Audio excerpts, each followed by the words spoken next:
Колеги, въпроси съвсем накратко ще ви помоля да се представите също. Елена Иванова, вестник Телеграф. Аз ви слушах много внимателно. Доколкото разбирам, никой няма текста на това споразумение.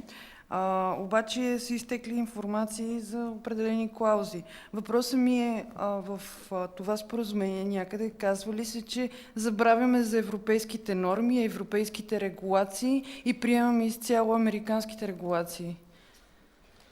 И във връзка с ГМО-то все пак в България е забранено както отглеждането, така и... Тоест може да се продава ГМО, но трябва да бъде обозначено на етикета. Въпросът ми е как всъщност ще ни залеят с ГМО? Дали ще има потребление на такава? Ивайло, по отношение на първи въпрос, моля и по двата въпроса, съвсем накратко моля те, за да имаме възможност. Те до някъде са свързани въпросите и за ГМО, и за въобще за регулациите. За ГМО няма да задълбавам, защото е много техническа темата, ще трябва да отнеме поне 15 минути. Изчакайте 10 на дена и ще имате прес-съобщение по темата и ако искате се свържете. Просто нямаме време за да ви го обясна. С две думи, никой не очаква някъде в споразумението да пише разрешаваме ГМО, но в технически детайли, свързани с контрол, очакваме намаляване. Между другото, в момента на европейско ниво, преди подписването, във връзка с TTIP текат промени в ГМО материята. Така ще ви подскажа, в момента се работи от комисията по премахване на забраната за каквито и да е остатъчни ГМО, които не са разрешени. Това в момента се опитват да го махнат и това е свързано с TTIP. Другото нещо, което ще очакваме да се случи с TTIP, защото, както казахме, нямаме официална информация, че техническия контрол се очаква да бъде премахнат граничния контрол, т.е. ние ще разчитаме на американските експортни компании, че вътре няма ГМО или има само разрешено или то е в определени проценти. И на трето място, когато говорим за ГМО, най-големия проблем е с новите технологии, т.е. ние не очакваме, че това, което в момента имаме като регулация, ще бъде променено и най-вероятно няма да бъде променено, но ще има така силни спирачки и в този смисъл е публикацията, която подготвяме, съвсем базирана на факти, тъй като тези технологии се развиват буквално всеки месец. В момента има 5-6 чисто нов тип генетична модификация, технологичен тип на модифициране, които нямаме регулации, ние ще трябва да въвеждаме регулации и TTIP определено ще сложи спирачки на това. Това е по отношение на ГМО, а въобще на регулациите, ако говорим, подходите са има две неща се случват. Едно, имаме специални глави по някои теми, примерно за фитосанитарните мерки ще има отделна глава.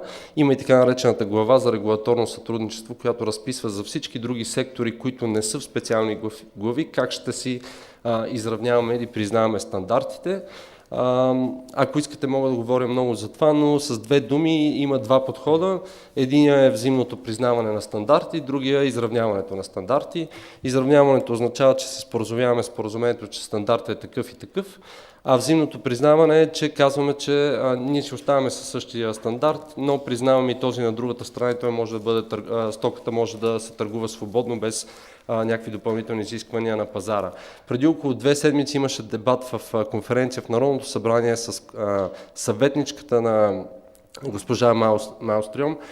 Много се задавах, че от академичните среди дойде въпроса какво правим с това взаимно признаване, ще го има ли? Въпросът беше изключително лаконичен и уклончив, защото това взаимно признаване е шок и за бизнеса, и за нас като потребители. Благодаря много на Ивайло. За съжаление нямаме няма как повече да ги обясня за тези неща детайлно. Евентуално знам, че интересът е голям, може да продължим за въпроси и отговори, предполагам, отвън в ОИЕ-то. Една много кратка реплика на изречение от Ваня. Понеже Ивайло спомена за тази дискусия в Народното събрание, освен академичните среди, там имаше и представители на бизнеса. Вече знаете, че синдикатите подкрепят, но бизнеса там каза: хора, кога ще ни кажете какво предвиждате да се случи, за да можем поне да се подготвим за това, което идва. Тоест дори бизнеса, дори работодателите не знаят какво ще се случи, а се твърди, че това се прави в техен интерес. Благодаря много на Ваня. Благодаря ви много за вниманието, за отделеното време. Още веднъж на излизане има копия от доклада от изследването, разработено от колектива за обществени интервенции, Солидарна България, финансовата подкрепа на фондация Роза Люксембург, а иначе протестът е утре от 17 часа, стартира от ПОПа, протест против TTIP и CETA. Заповядайте, лек и успешен ден. Благодаря още веднъж за вниманието.